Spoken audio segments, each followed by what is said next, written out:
Thank you. My name is Lucas, and I'm going to be talking about how we use all of this awesome technology we have to create experiences that are engaging. Because at the end of the day, we are all humans, I assume. So we need to create experiences that engage. And the way I'm going to do that is I'm going to be talking about a very simple model. It's quite handy because we all have it. It's called the 5-finger model. And I'm going to get back to that in just a moment. But before I do that, I just want to introduce myself so you know my background for saying all of these things. So my name is Lucas. I'm the CEO and co-founder of a company called HoloLink. I've worked within XR since 2017. Previously, I was actually organizing a conference, sort of like AVE, but in Copenhagen, called CopenX. And before that, I was actually a jazz drummer. So quite a different road into technology. And above all, I'm, much like a lot of you guys probably, a tech optimist. So at HoloLink, we have a mission to create customer experiences that bridges the digital and the physical worlds through the power of web-based augmented reality. An example of that could be this AR treasure hunt that was made by a British agency for duty-free in Manchester and Stansted Airport.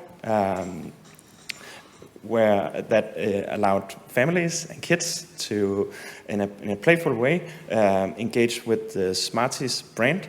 And I think one of the interesting pieces about this AI experiences was the level of engagement. People spend, on average, 3 minutes and 17 seconds with this AI experience. And this is in a space where people are hurrying to get to their flight. And still, through the power of augmented reality, we managed to capture over 3 minutes of people's attention. The way that we do it is we've created a platform that is drag and drop, like you can see here. It's web-based, so it's easy to access as well.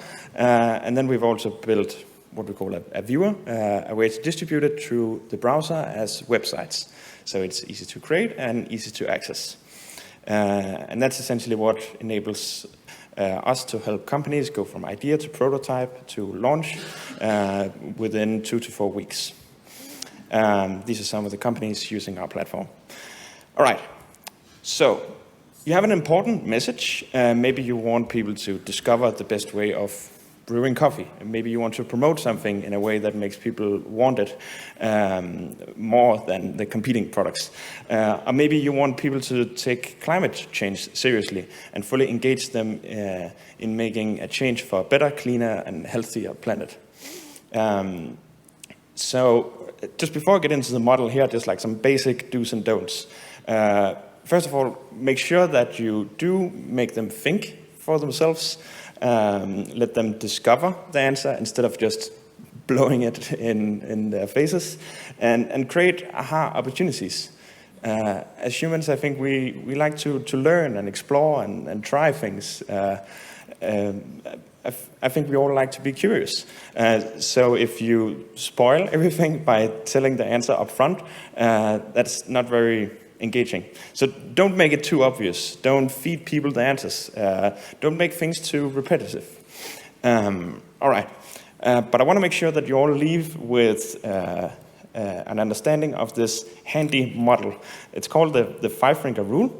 And it actually comes from theater. My colleague Jens, who has been working within theater for 15 years as a dancer and a performer, he actually introduced me to this model. And my approach to new technologies like augmented reality is, let's take the learnings from the previous mediums and use those for the new things that we invent. So we don't start from scratch, because we already know quite a bit about storytelling and how to engage people. So it's not a revolution by any means, but it's a very solid and simple toolkit. It probably will never be taught at universities because it's too simple and too easy to remember for that. But for real life, I think it's good. All right, so the way it works is you start with the thumb, and the thumb is the motivation, the why. Why should people engage with your message? And I'll come back with some examples for all of these in a minute. Second is the pointing finger, the action. What do you want people to do? Third is the reaction. You want to get a reaction from your audience. And then you have the interaction. In marketing, we would call this the call to action, the thing that you want people to do. And the last one is the reflection, the thing that makes the message stick. I see a lot of people taking images. I hope I can send you the slides in some way afterwards. Otherwise, I'll try to post for some of them. Now, so why is this interesting to talk about at an AR conference? Well, because the power of augmented reality for engagement as a medium is quite astonishing. This is a study done by an agency called Mindshare, together with Neuro Insights. So they actually measured the brain waves. How many people have seen this before? Raise your hand. Okay, that's good. I've seen this many times before. And I think it's something that's important when we are talking to clients and customers and partners, that we emphasize what's actually the value behind augmented reality, because we tend to get carried away in all the cool stuff and the tech part, and you have the image tracking and how many frames per second can you do, and can you do slam, and is it face tracking as well, and how many polygons and all of that. But at the end of the day, this is what matters, even though all the other stuff is really cool as well. So the visual engagement is 2 times higher. The attention is 45% higher than what I would say is the standard medium, video or TV. And the memory coding is a staggering 3 times higher than other mediums. So in a nutshell, people are engaged and people remember. And as communicators, what more can we ask for? All right. So let me walk you through the model. First of all, the motivation. How does your audience discover you? How do you make them discover your message? In today's world, it's extremely difficult to stand out among thousands of competing attention grabbers. I think one of the biggest ones is in all our pockets. But social media is just all about taking your attention and selling that to the highest bidder. I think we need to take some of that power back through augmented reality. All right, so in terms of motivation, you need to get personal. You need to take their hand, look them in the eye, ask a question, maybe give them a present. Try this AI experience to win a new car or whatever. How many times have we all seen that? Offer them a prize, make them aggregated, make them curious, I think most importantly. Find ways to surprise them and maybe even surprise yourself. Here's an example of that from an AI experience that we did. And maybe you can't see it from all the way down there, but a lot of times when we create web AI experiences, people forget that if you just put a QR code and no explanation, no one is going to scan it. You need to tell people what's behind the QR code. And here's us trying to do that. And there's even a very easy to understand 3-step process. So you scan the QR code, you point at the different parts of the image. These are architectural highlights from Copenhagen.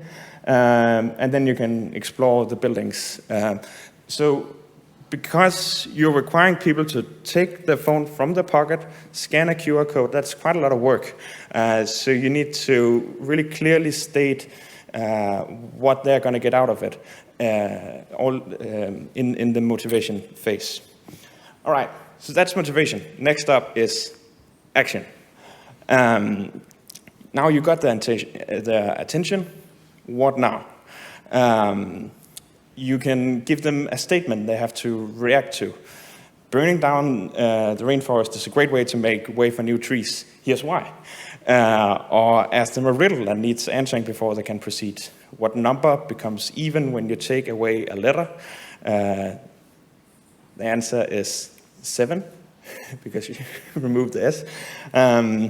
Or give them a game that they have to complete. For example, hit as many asteroids as possible.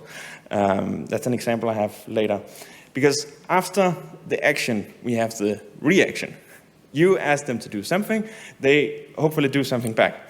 And here's a concrete example of that, and that's, of course, an augmented reality experience.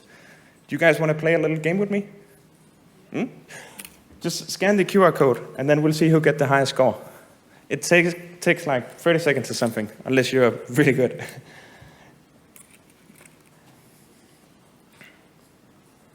I'm going to try as well.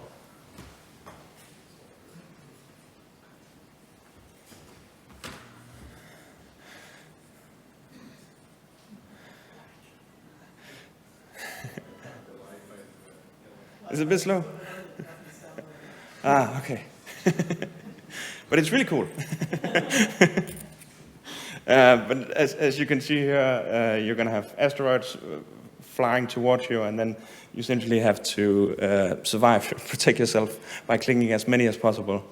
I think the high score is something like 20,000. Who has a high score that's over 5,000? Oh, you're still loading. But you're really motivated, right? So that's going to make you wait, hopefully. Usually when I've done this at like, sometimes I'm asked to speak to like corporates about AR strategy or spatial computing. It's, I really enjoy being on stage and just seeing people like spin around like crazy, like they're trying to film a bee or something.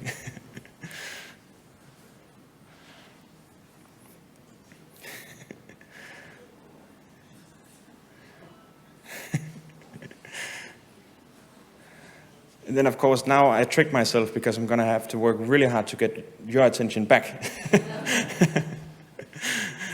But I think it's a good way to actually show the engagement and the excitement that these types of experiences can create. Anyone who got a high score over 5,000? Okay, nice. Unfortunately, I don't have a prize, but hopefully the rest of the presentation can be your prize. All right, so once you got them to react, it's time to rinse and repeat. You give people an action and they have a reaction.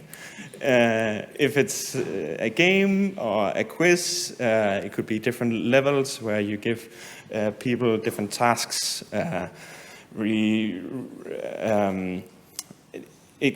For example, the reason why I'm standing here actually is because my colleague Jens created an entry for the climate challenge that AVE hosted, and he created an AR quiz where you had to gather information from like a 360 AR environment, and then had to take a pledge at the end.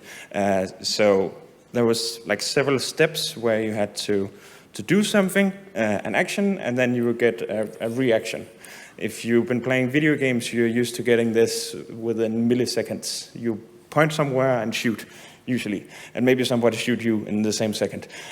So there the action and reaction is extremely quick. And in other digital settings, if you are posting something on Instagram, you take action, you post something, and then the reaction could be in the comments. Hopefully good stuff. But yeah, when you get to the action part, the reaction, you simply rinse and repeat until your message has gone through. And then we get to the interaction, the call to action. You need to get them to do something. You just had them play around with this awesome AI game. They got a really nice high score. Now maybe you asked people in the audience what the high score was. And then if this was a talk to sell my product, I would have you sign up for my newsletter or something. or I could send you to the landing page of a new car that I made, or click to learn more about what we do for climate change. Essentially, you now have the attention, use it wisely to get them to do something.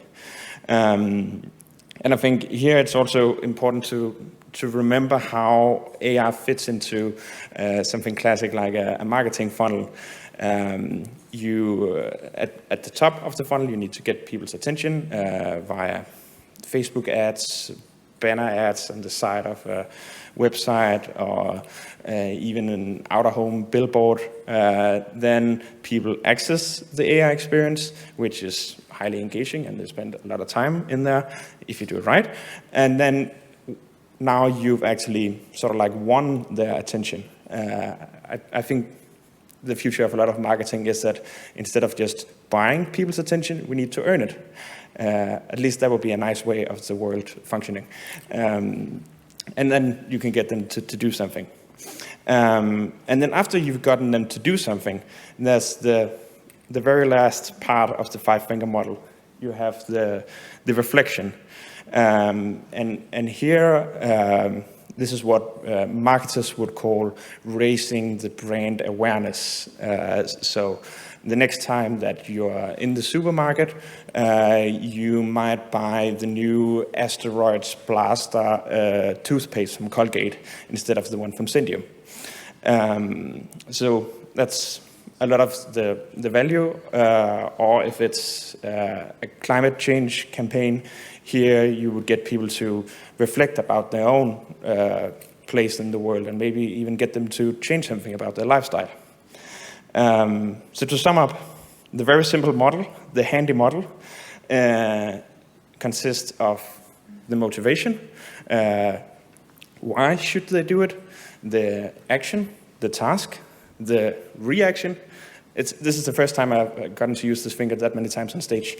And then you have the interaction, take them to the next step, the call to action, and then hopefully if you've done it really well, you get them thinking at the end.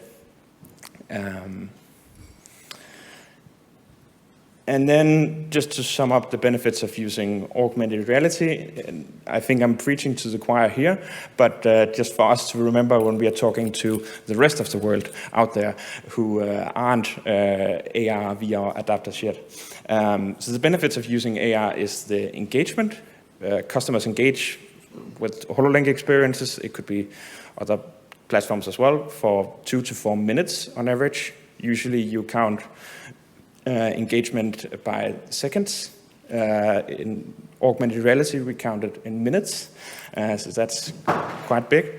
Then there's the memory recall. People remember AI experiences 70% higher, and if you don't believe me, just try by the end of today to think about all of the different communication that you probably received from different brands. And I hope there's a slight chance that you remember the Asteroids game that you played, maybe in your high school. So the engagement and the memory recall, and then I think the true superpower of AR is the bridging of the physical and the digital world. And I think it's really the only medium that can do that. You can anchor content in the real world via GPS or by tracking an image and a lot of other ways. And when talking like business value, AI is really a great way to make brands stand out. 50% of consumers states that brands that regularly engage with them through AR becomes top of mind. And this is a study that Snapchat did, and even though they might be sort of my competitor, I gotta applaud them for doing a lot of these studies, because I think they help the industry really show the value to others. And yeah, here's another one. This is one from our website. The dwell time, the time spent there, the click-through rate, because you earned the attention instead of just stole it or bought it. And that results in the majority of brands simply getting more sales. And in today's world, that's really what matters. And So yeah, that was a quick introduction to all of this. Does anyone have any questions about this? Yeah? You're getting a mic. All right. What would you say is the step that matters the most trying to achieve something that matters? Like, would you say it's the action, or which one do you think is the hardest to achieve? I think it's the current one. Like, if you don't get people to do something at the motivation stage, the rest doesn't matter. And then if you don't get them to take any action, then it doesn't really matter that you motivated them to do something, because they don't do it. And if you got them to take action, but they don't do anything with it, like for example, if you just place a sofa in front of them, I would say that's maybe more like a gimmick, because you don't get the reaction. And if you've done all of this work to get them to actually interact with your message and react to it, and then if you don't have a call to action at the end, then it's sort of like wasted. So I would say focus on them step by step, but you need all of them to really drive like business value at the end of the day. I hope that answered your question. Anyone else? Yeah? Maybe we have one last question. Yeah. Hi, thanks for the presentation. I wanted to ask how will it actually look like in the future as a customer? Like, what are the type of AR experiences or AR trends that we are going to see in order to grab our attention? I think the short answer is everything at this conference. Okay. The longer answer that we at least work for is we see a future where essentially websites become AI experiences. So everything you have on a website now is essentially gonna becoming like spatial, like interacting with the physical space and interactive. And the reason why it's going to go this way is because the competition for attention is getting more and more fierce. So the brands that do implement some of these things are the ones that are going to get the raw material of the internet, the attention. So what specifically we're going to see, I think the next like big thing is going to be augmented reality landing pages, essentially. So every time you click on an ad on the internet, instead of just getting to a regular landing page where you might have an image and a text and maybe a video, and then more of those, I think in the future you're going to land in an immersive like brand experience. So it's going to be like the store of a brand appearing in front of you, and then hopefully we're going to make cooler stores than the real world stores, because there's so many more possibilities when we don't have to deal with the boring realities of like physics and all that. Like we have bodies and stupid things. Thank you very much. More questions?